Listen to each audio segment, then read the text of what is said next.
Hello everyone, CJ7 classes पे आप लोगों का स्वागत है। मेरा नाम अभिषेक है।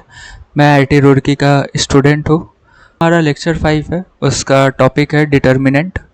तो चलिए स्टार्ट करते हैं। तो पहले डिटर्मिनेंट की डेफिनेशन देख लेते हैं। तो इसकी definition to every square matrix of order n we can associate a number called determinant of square matrix.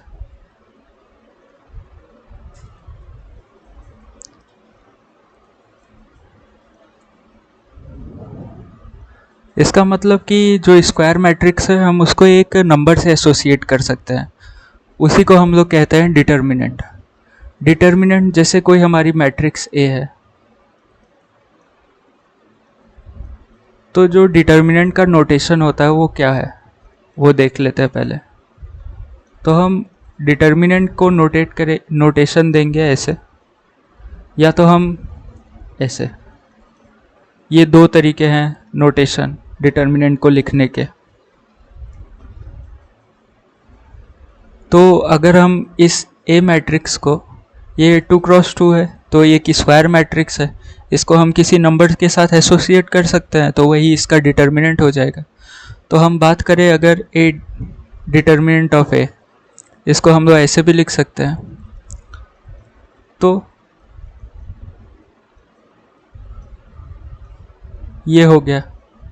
अब चलिए सॉल्व करके देखते हैं 2x2 ऑर्डर का डिटर्मिनेंट कैसे सॉल्व होता है। तो आपको 8 का 1 में मल्टीप्लाई करना है, फिर ये क्रॉस मल्टीप्लिकेशन 3 का 2 में करना है, लेकिन माइनस साइन के साथ लिखना है।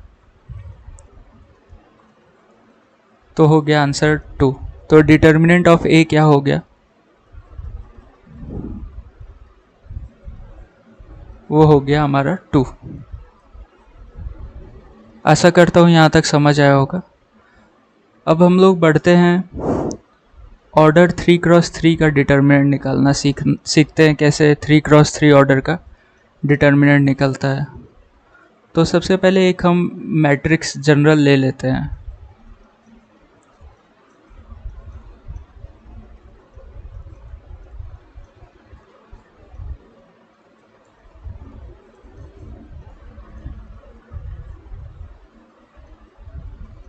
ये मैट्रिक्स ए थी, अब उसका डिटर्मिनेंट ए कैसे निकलेगा।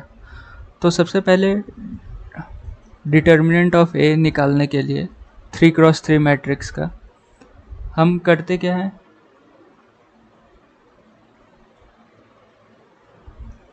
A11 लिखेंगे, और A11 मतलब फर्स्ट रो फर्स्ट कॉलम को छोड़ के जो सेकेंड ऑर्डर मैट्रिक्स बनी उसका हम लोग डिटर्मिनेंट निकालेंगे।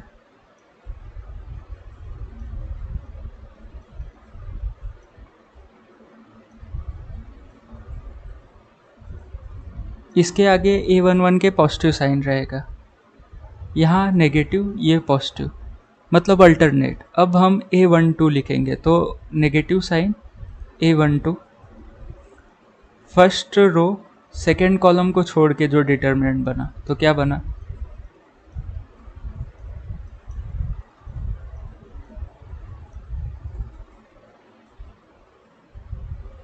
अब A3 उसके आगे पॉजिटिव था, अल्टरनेट चलता है पॉजिटिव नेगेटिव पॉजिटिव, तो फर्स्ट रो थर्ड कॉलम को छोड़ के क्या बचा,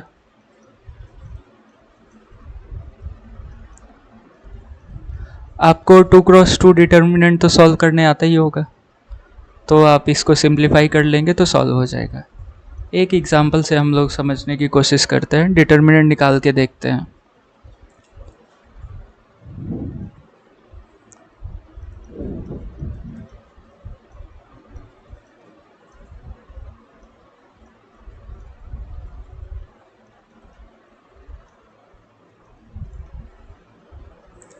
ये डिटर्मिनेंट निकालेंगे तो हमें पता है कि पॉजिटिव नेगेटिव पॉजिटिव चलता है, तो पहले +2 डिटर्मिनेंट क्या बनेगा, 0 4 5 -7। हम किए क्या, ये और ये छोड़ दिए, 2 को जब 2 के करस्पॉन्डिंग निकाल रहे थे। अभी माइनस टाइम -3, तो ये फर्स्ट रो सेकेंड कॉलम बचा क्या, 6 1 4 -7 +5। फर्स्ट रो थर्ड कॉलम हटा दिए तो बचा क्या, अब सॉल्व करेंगे। 0 × -7 -4 × 5, ये हो गया +3 -42 -4 +5 30 -1 × 0। यहाँ तक आशा करता हूँ आप लोगों को समझ आया होगा। ये -20 +3 -46 +5 × 30 -40 +150 -178 +150 -28। तो ये आंसर हो गया। 3×3 डिटर्मिनेंट हम लोग सॉल्व करना भी सीख लिए, और ये डिटर्मिनेंट ऑफ ए -28 आ गया आंसर। चलिए अब हम कुछ प्रॉपर्टी की बात करते हैं।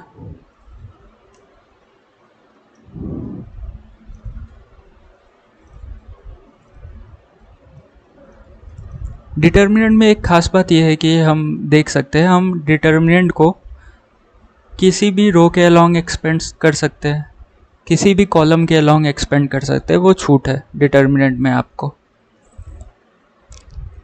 तो अगर रो वाइज आप चाहें तो, अगर आप चाहें सेकेंड रो के अलोंग एक्सपेंड करना, तो उसमें साइन कैसे चलेगी वो एक बार देख लेते हैं। पॉजिटिव नेगेटिव पॉजिटिव, तो ये नेगेटिव हो जाएगा, ये पॉजिटिव ये नेगेटिव, ये पॉजिटिव नेगेटिव पॉजिटिव। अगर आप सेकेंड रो के अलोंग एक्सपेंड कर रहे हैं तो ऐसे इस साइन के थ्रू खुलेगा। इसका मतलब आप देख सकते हैं कि i + j, अगर i + j ऑड आया तो माइनस से खुलेगा डिटर्मिनेंट, अगर ये इवन आया तो प्लस से। जैसे ये a11 था तो -1 के पावर 2 मतलब 1, इसलिए ये पॉजिटिव खुला, समझ आया। a12 -1 के पावर 3 तो नेगेटिव, इसलिए ये नेगेटिव हुआ। a13 -1 के पावर 4 तो ये पॉजिटिव, इसलिए ये पॉजिटिव हुआ। ये आशा करता हूँ आप लोगों को पॉजिटिव नेगेटिव पॉजिटिव ये कैसे आ रहा है ये समझ आया होगा। आप इसको नोट कर सकते हैं। प्रॉपर्टीज में बात करें, first property,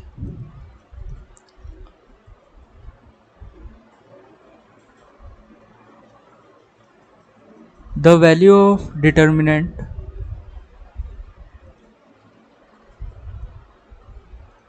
remain unchanged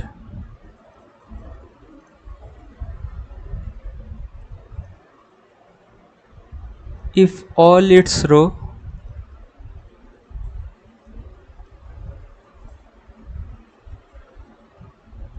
and column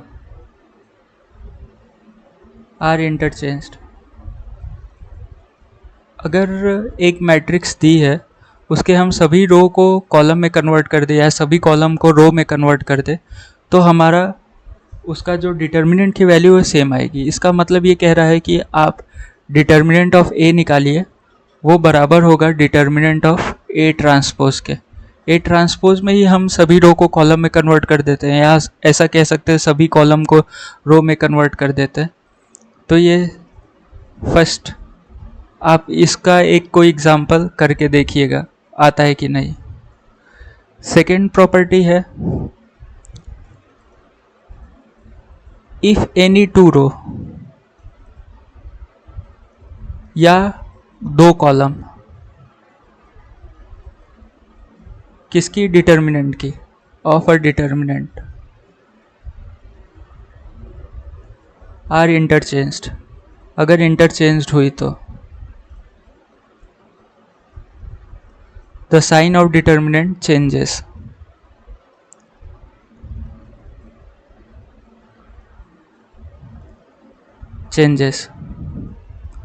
एक एग्जाम्पल से समझते हैं।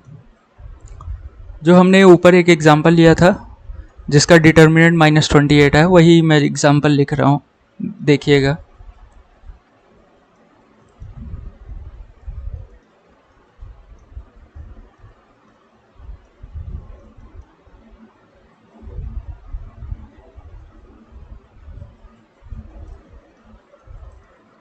ये इसका डिटर्मिनेंट क्या आया था, -28। अब यहाँ पे कह रहा है कि एनी 2 रोज और column of determinant are interchange. तो मान लीजिए हम इन दोनों को इंटरचेंज कर देते हैं। इसका मतलब ऑपरेशन क्या होगा, R1 इंटरचेंज विथ R2। वो कोई हमारा डिटर्मिनेंट 1 बना।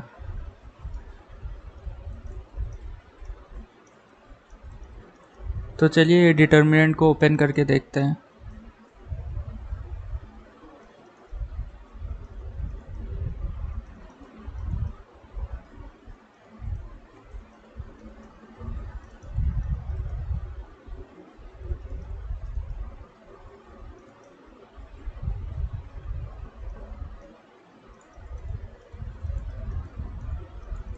इसका मतलब ये 28 आया। तो समझ आया कि डिटर्मिनेंट का साइन चेंज हो गया। पहले -28 आ रहा था, अब +28 आ रहा है, तो साइन चेंज हो गया। इसका मतलब ये हम लिख सकते हैं। ठीक है, आशा करता हूँ ये समझ आया होगा। हम लोग थर्ड रूल के तरफ बढ़ते हैं। प्रॉपर्टी थर्ड है, इफ एनी 2 रोज और कॉलम, रो और कॉलम दोनों की बात कर रहा है। अगर एनी 2 रो या कोई 2 रो या कोई 2 कॉलम, किसकी, डिटर्मिनेंट की, अगर सेम हो गई,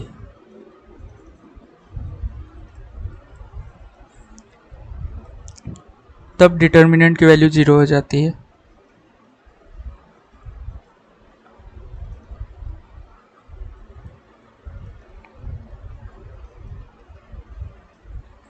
इस 0।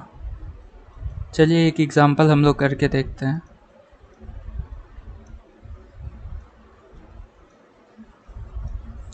यहाँ देख रहे हैं रो फर्स्ट और रो थर्ड दोनों आइडेंटिकल हैं। तो चलिए डिटर्मिनेंट सॉल्व करके देखते हैं।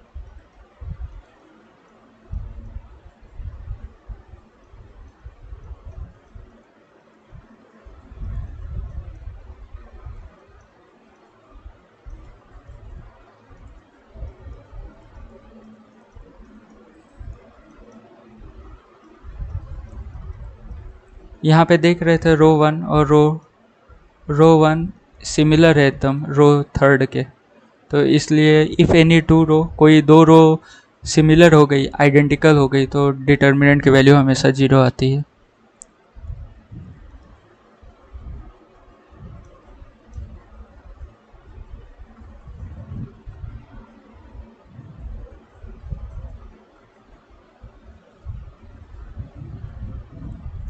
एक फोर्थ हम लोग प्रॉपर्टी की तरफ पढ़ते हैं।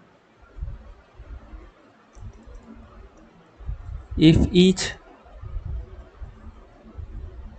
एलिमेंट ऑफ अ रो, यहाँ किसी एक रो की बात हो रही, और a column of determinant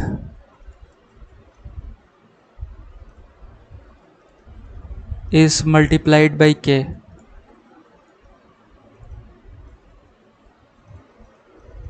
then its value get multiplied by k। इसका मतलब ये कह रहा है आपसे कि कोई एक डिटर्मिनेंट दिया हुआ है। मान लीजिए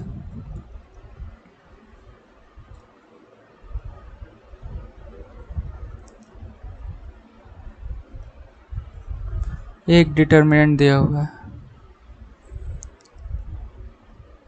आपसे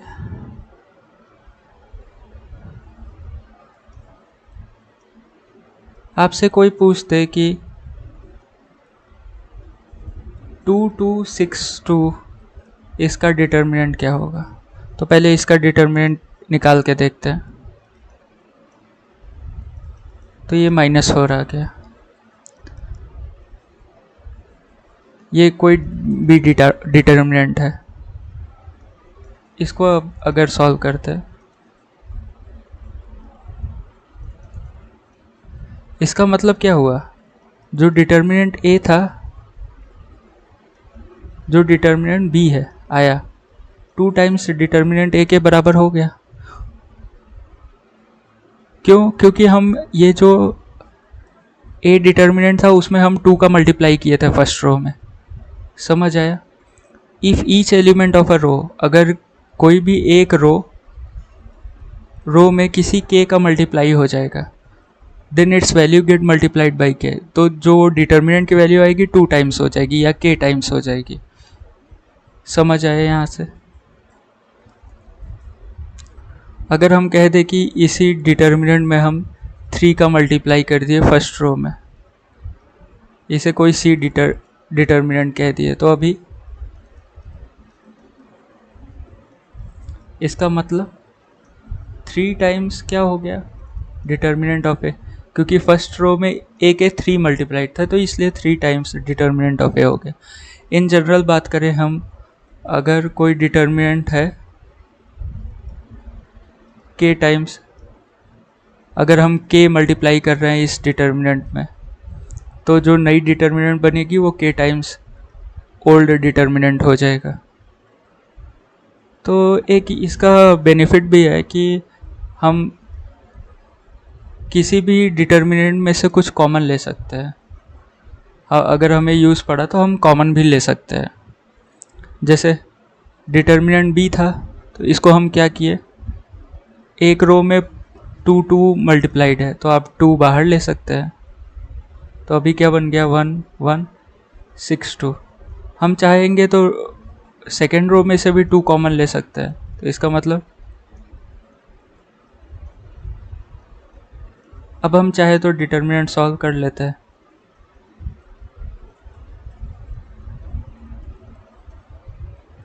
समझ आया? -8 के ही बराबर आ रहा। तो इसका रूल नंबर जो 4th है या प्रॉपर्टी 4th है, ये हम लोग को कॉमन लेने में भी मदद कर रही है। किसी डिटर्मिनेंट में से, किसी पर्टिकुलर रो में से हम या किसी पर्टिकुलर कॉलम में से हम कॉमन फैक्टर है उसे बाहर ले सकते हैं।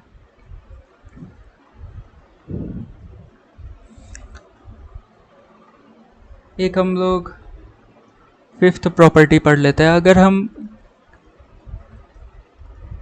ये ट्रांसफॉर्मेशन कर रहे हैं, अगर किसी डिटर्मिनेंट में ये ट्रांसफॉर्मेशन किए, तो value of determinant do not change.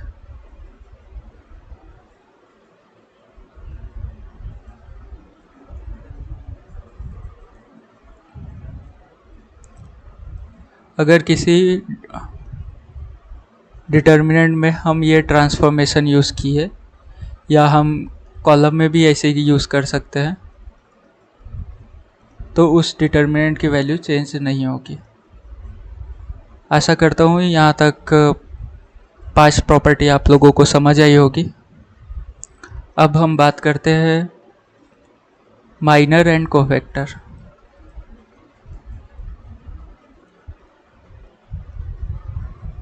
Minor कैसे निकलता है और कोफैक्टर कैसे निकलता है।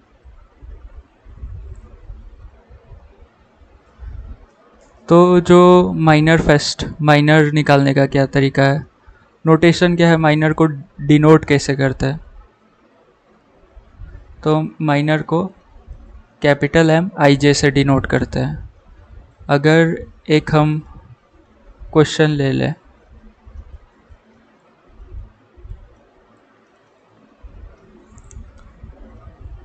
हमें पूछ दिया जाए कि माइनर 1 1 बताओ, तो हमें करना क्या है, फर्स्ट कॉलम को ढक के जो डिटर्मिनेंट बचा क्या डिटर्मिनेंट बचा?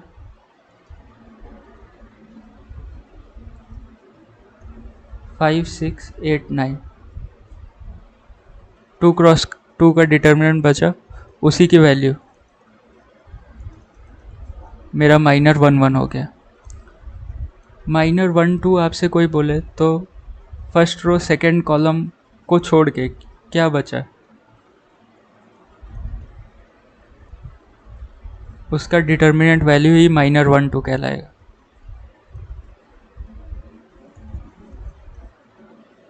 अगर आपसे पूछे माइनर 1 3, इसका मतलब फर्स्ट रो थर्ड कॉलम छोड़ के जो बचा,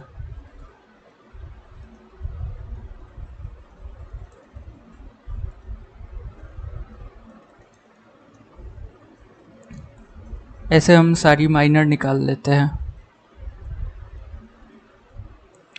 2 1 मतलब second row first column,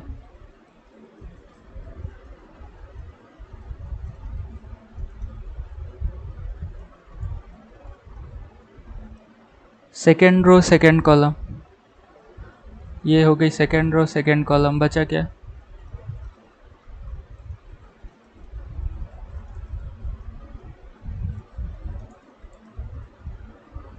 second row third column, second row third column,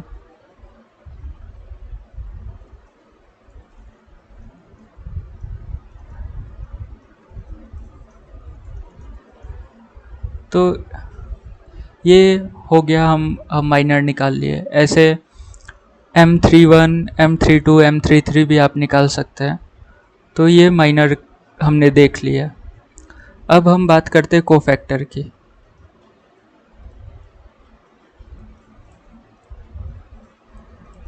तो इसे कहते हैं माइनर विथ साइन। कोफैक्टर का मतलब होता है माइनर विथ साइन। अगर हम माइनर को साइन के साथ लिखें तो वो कोफैक्टर में कन्वर्ट हो जाएगी। और कोफैक्टर का नोटेशन क्या होता है? उसे हम कैपिटल AIJ से डिनोट करते हैं। अगर कोई आपसे पूछे A11 कोफैक्टर बताओ, तो आप सबसे पहले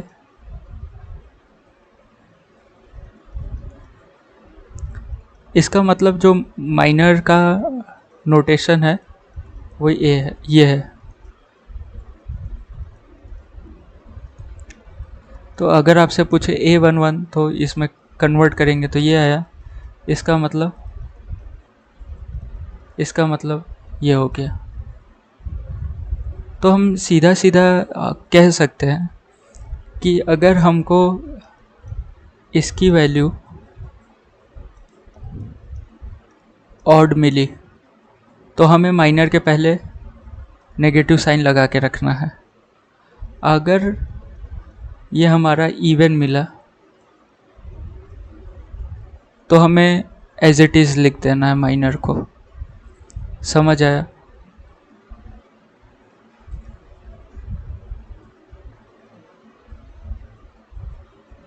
जैसे हम माइनर निकाल के रखे थे पहले वाले प्रीवियस हमारा जो क्वेश्चन था।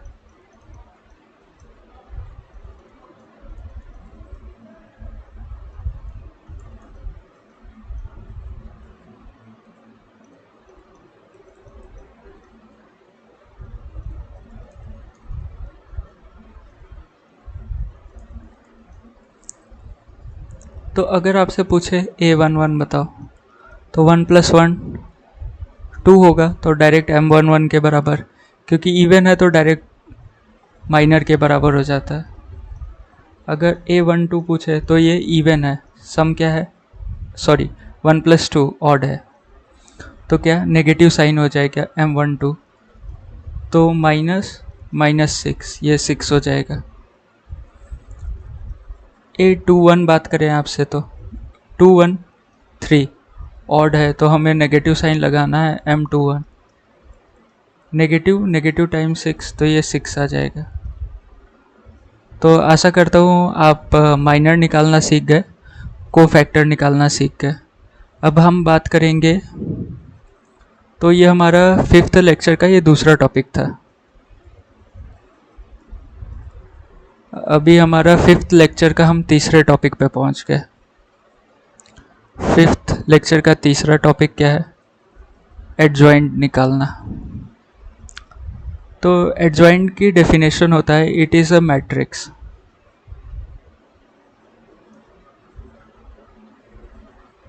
formed by transpose of matrix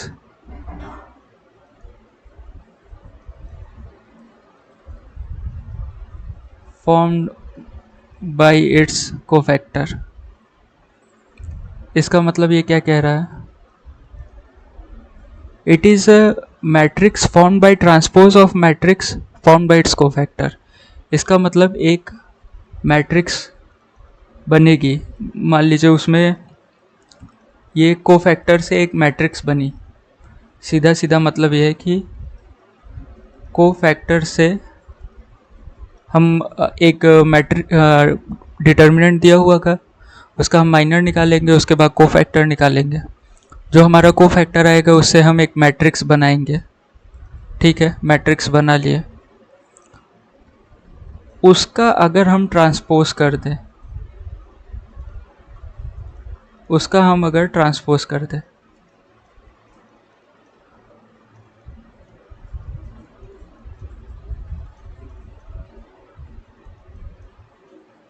तो हमारा क्या निकल जाएगा? एडजॉइंट निकल आएगा। समझ आया?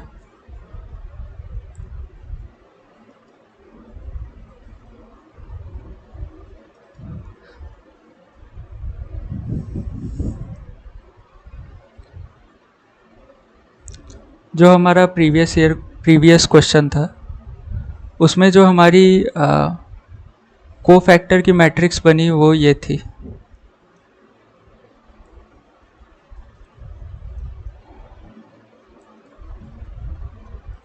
ये कोफैक्टर से मैट्रिक्स बनी, तो उसका अगर कोई आपसे पूछे एडजॉइंट निकालो तो हम क्या करेंगे?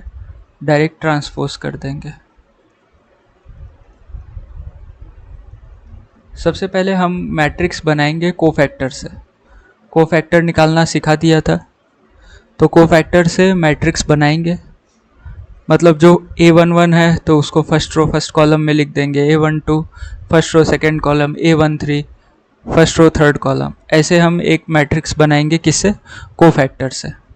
फिर उस कोफैक्टर से बनी हुई मैट्रिक्स का हम ट्रांसपोज कर देंगे, तो वो हमारा क्या हो जाएगा? एडजॉइंट हो जाएगा। आशा करता हूँ यहाँ तक आप लोगों को समझ आया होगा। अब हम लोग अपना फोर्थ जो टॉपिक बात करते हैं, इन्वर्स। तो सबसे पहले टर्म आता है सिंगुलर मैट्रिक्स।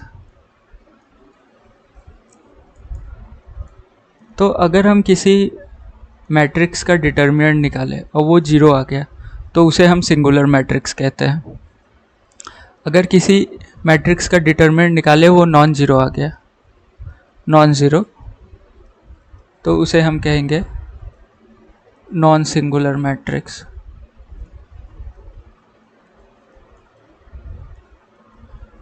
ठीक है, इतना आप लोगों को समझ आया? हमारा जो इन्वर्स निकलता है वो नॉन सिंगुलर मैट्रिक्स का ही इन्वर्स निकलता है। ओनली एक पॉइंट नोट लगा के, only non singular matrix have inverse. केवल नॉन सिंगुलर मैट्रिक्स का ही इन्वर्स निकलता है। तो इन्वर्स का फॉर्मूला क्या हो गया? A inverse adjoint of A divide by determinant of A. हमने डिटर्मिनेंट निकालना सीख लिया था, एडजॉइंट भी निकालना सीख लिया। ऊपर कैसे? कोफैक्टर से मैट्रिक्स बनाएंगे, उसका ट्रांसपोज ले लेंगे, वो एडजॉइंट हो जाएगा। उसके डिटर्मिनेंट से डिवाइड कर देंगे तो वो ए इन्वर्स हो जाएगा।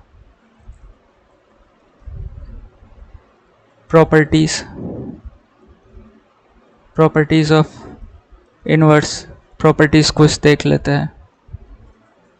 तो सबसे पहले जो प्रॉपर्टी है, ए इन्वर्स का अगर ए में मल्टीप्लाई प्री मल्टीप्लिकेशन किए या पोस्ट मल्टीप्लिकेशन किए तो हमेशा वो आइडेंटिटी मैट्रिक्स बन जाता है। ए बी का इन्वर्स किए तो वो बराबर हो जाता है बी इन्वर्स ए इन्वर्स के।